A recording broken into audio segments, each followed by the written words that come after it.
parti PDS Gabibanga, la déclaration d'hier du ministre, soi-disant ministre des Affaires étrangères du Burundi, est un non-événement, est un non-événement. On le répète bien parce que le Burundi, qui, qui s'inscrit aujourd'hui dans une situation d'isolement, qui s'inscrit aujourd'hui dans une situation de dire mon voisin est un grand ennemi parce qu'il ose héberger des ennemis du Burundi.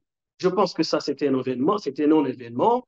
Écoutez, ce pouvoir aujourd'hui, comme il n'a rien apporté comme réponse aux préoccupations du Burundi, aux préoccupations du peuple burundi, elle cherche des voies et sorties, des voies et moyens pour se tirer d'affaire. Elle, elle veut s'appuyer sur des situations qu'il considère comme des situations qui le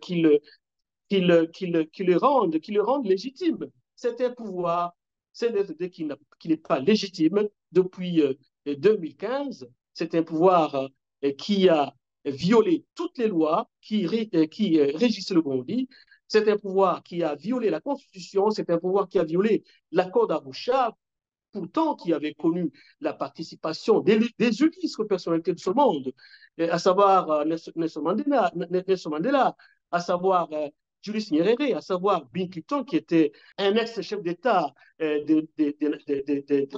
États-Unis, qui a connu la participation de Kofi Annan, qui était secrétaire général des Nations Unies. Donc, c'est un accord qui était parvenu à résoudre comme un coup de baguette magique la crise cyclique qui endeuillait le Burundi. Donc, dire aujourd'hui que le Burundi, tant que le Rwanda ne lui aura pas remis les putschistes, tous ces gens qu'il qualifie de personnages qui avaient tenté de renverser le pouvoir, je pense que ça, c'est un grand échappatoire. Il faut le dire, bien que l'arrêt de la Cour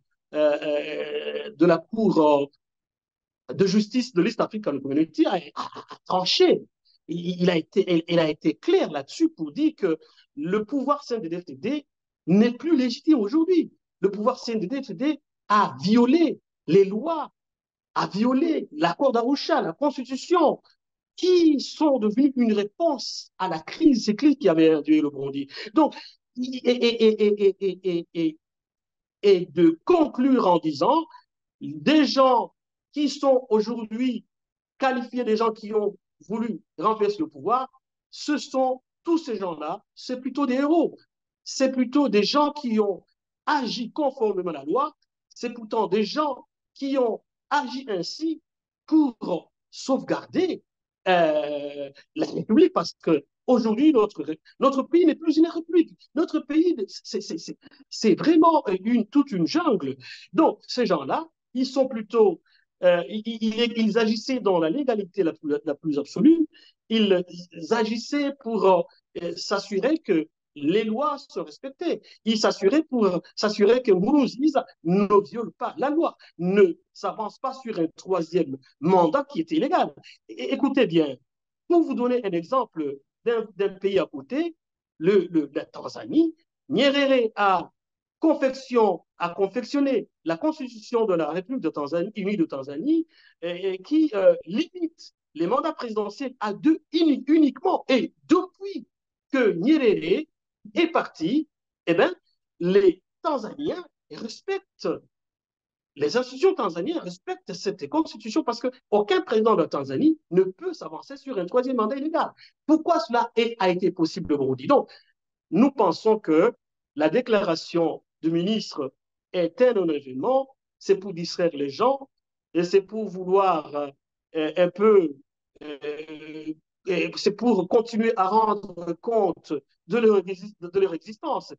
Ils se battent pour leur survie politique, sinon c'est un pouvoir illégitime, c'est un pouvoir qui a violé et donc les Burundais et l'opinion publique nationale et internationale doivent savoir que les véritables ennemis du Burundi sont ceux-là qui ont violé la loi, sont ceux-là qui ont violé la Kolarusha, sont ceux-là qui ont violé la Constitution. Ça, c'est des véritables ennemis du Burundi et nous devons l'UPD s'inscrit dans la logique globale d'un vaste rassemblement qui vise à s'assurer que ce pouvoir est déboulonné, ce pouvoir CNDD-FDD n'existe plus au Burundi parce qu'il est aujourd'hui à la base de la misère.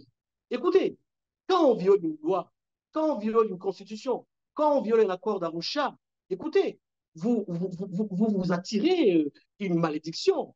Vous vous attirez une malédiction. Et aujourd'hui, la situation que traverse le Burundi aujourd'hui est une suite logique, est une suite logique d'une malédiction. C'est un impact.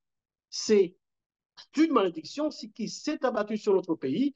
Et voilà, donc les Burundais doivent considérer ce pouvoir-là comme l'ennemi numéro un, au lieu de continuer à taxer les autres comme des ennemis. C'est le pouvoir CNDD-FDD, Ndayishimiye en premier et tout son gouvernement et toutes ces institutions qui sont des bandits qui se sont placés au pouvoir de façon illégale, et les Burundais doivent faire front commun pour s'assurer que ce gouvernement, le pouvoir CNDD-FDD, n'existe plus.